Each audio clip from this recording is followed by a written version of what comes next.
Well, let's bring in Professor Adeniyi, Deputy Dean, Postgraduate School, Beige University. Well, he joins us now to take a look at these developing issues, especially as it pertains to Nigerians who are still stuck in Sudan. Professor Adeniyi, thank you again for being here. Since Wednesday, the news broke that, Nigeria had released money, after the FEC meeting, $1.2 million. And of course, that money, they said, was immediately sent down there, and Nigerians were going to be moved. So one would have thought that today being Saturday, we should have at least seen the first batch of Nigerians return to the country. But as it stands right now, yes, some of them have been able to make their way to the Egyptian border. But more than 48 hours being stuck in the Egyptian border, one would have thought, in situations like this where there's a war and, countries know that people are trying to flee, that diplomatic bottlenecks should have been, tilted somehow to ensure, a freer movement of people. Talk to us about what is going on right now. Well, Amaka, I think managing emergency, is not like a stroll in the park. It can be very, very complicated, because you're trying to juggle options, bottlenecks right before you. And when it's about transborder, it becomes even more difficult. And that's what we're seeing transpiring, in the bid to get our citizens out of that country. But I think to some extent we also have to give some words of commendation for government, because this time last weekend we sat here, we were very concerned and we're somewhat blaming the authorities that are supposed to be responsible for the lethargy in their response. 7 days after, we have seen improvements. Ministry of Foreign Affairs has responded. Honorable Abiodun has been spot on, even giving us a regular update on what is happening. The NEMA is also responding. The embassies are not doing less. And we have also seen that Ministry of Humanitarian Affairs has also come in. So concerted efforts are increasing. But the problem again, it's what has been characterizing, our processes, one of implementation. The execution is not a problem, but even the problem of execution is not limited to Nigeria alone.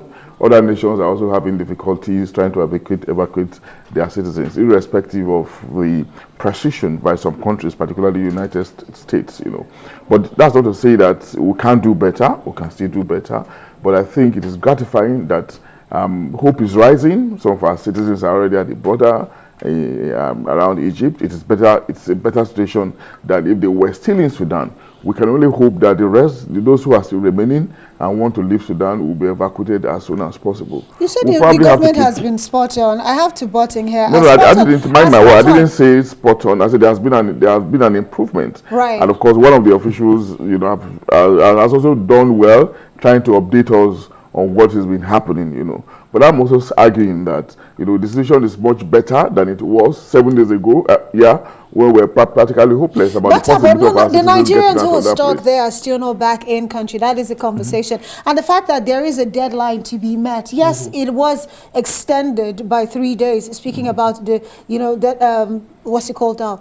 The ceasefire from both warring factions. There is still a war going on in Sudan, and one would have thought things would have moved swift. I'm not blaming the Nigerian authorities. I'm just saying generally in diplomacy in the world, in situations like this, can't the rules be tilted a little to ensure that at least more people have a safe passage? It's a war situation, and when we have combatants who can hardly reason, people who care less about their people, about their nationalism, about questions around patriotism, about building their institution, about the pride of their country, who are ready to subject the future of their country to foreign interest.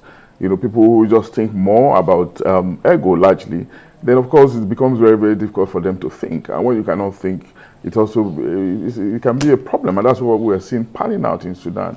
It's a confusing situation, difficult situation, no doubt. So it's just what you can do in that situation is just to make the best out of it, and that's what I think parties are doing really. Okay, Professor, you see, we're all trying to see how the government can make the best of this situation. At least 5,500 officially now Nigerian students are still being expected to come since Wednesday, Thursday, Friday. Today is Saturday. All right. As at 5 p.m. yesterday, 9 buses had arrived at the Sudanese side of the Akin border. Yeah. The challenge is they're waiting for clearance. How long should this clearance take? From the warring parties, right? No, clearance from the border. From the Egyptian authorities. As at 5 p.m. yesterday, 9 buses were at the Sudanese side of the Akin border, and then also 4 buses had arrived the Wadi Halfa border. What are they doing there? They're waiting for clearance. How long will it take? How long will it take the Nigerian government to clear our citizens and get them to cross in? Maybe how long will it take the Nigerian government to discuss with the Egyptian authorities and to clear our citizens, to come to an agreement? You know, that again, it's a question of the kind of influence we want to wield and how much effort we're actually investing in discussing with the Egyptian authorities. And of course, there's no saying the fact that we are an influential country, we're a major country on continental Africa. Egypt is too. When it comes to comparison, you know, most of the time we are at par. You know, one would have expected that we could wield this kind of influence in reining in on the Egyptian authorities to be respectful of our citizens and, of course, create some safe corridors, you know, so that we can have passage to the airport where airlines are waiting to lift them back to this country. So it should be a continuing effort, really, and we are doing the right thing by calling on government to be much more responsive. You know, they have taken some effort, which I said earlier that we need to commend them, but we are also arguing that they can improve on this, you know, so that we can commend them further.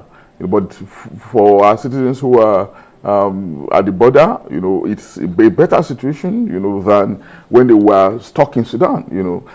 But improvement is what we need at this moment, really. Okay, let's break it down. Now, clearance, when we talk about clearance, what we mean, what clearance really means is that they need to make certain payments, you know.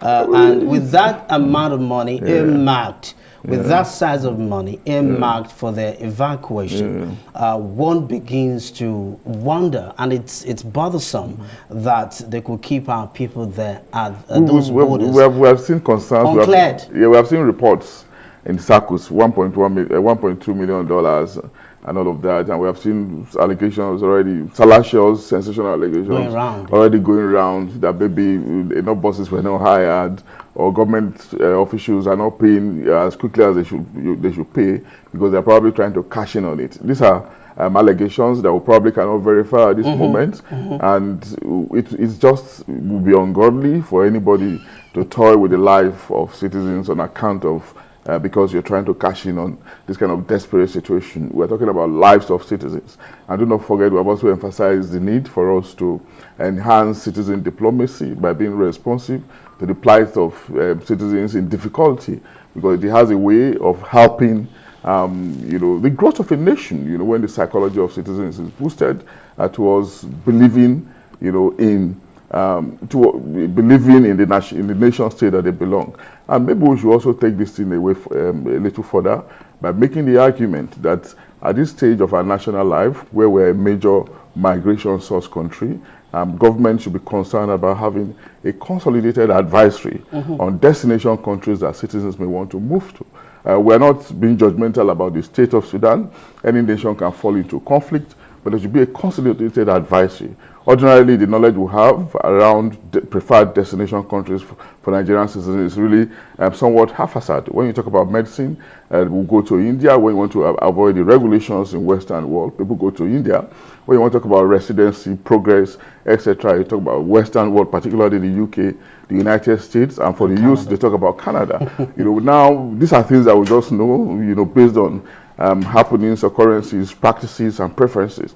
But at this stage of our national life, considering the preference of our country, of citizens to emigrate, there's need for us to have a consolidated advisory.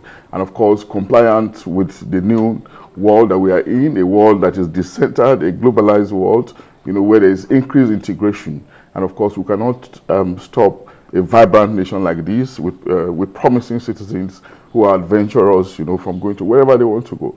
But in doing that, we are saying that citizens have to be rightly advised. Of course. Thank you very much, Professor Abiodun Adeniyi, for coming on Newsnight tonight. We appreciate your presence. Thank you for your contribution. Thank you, my pleasure.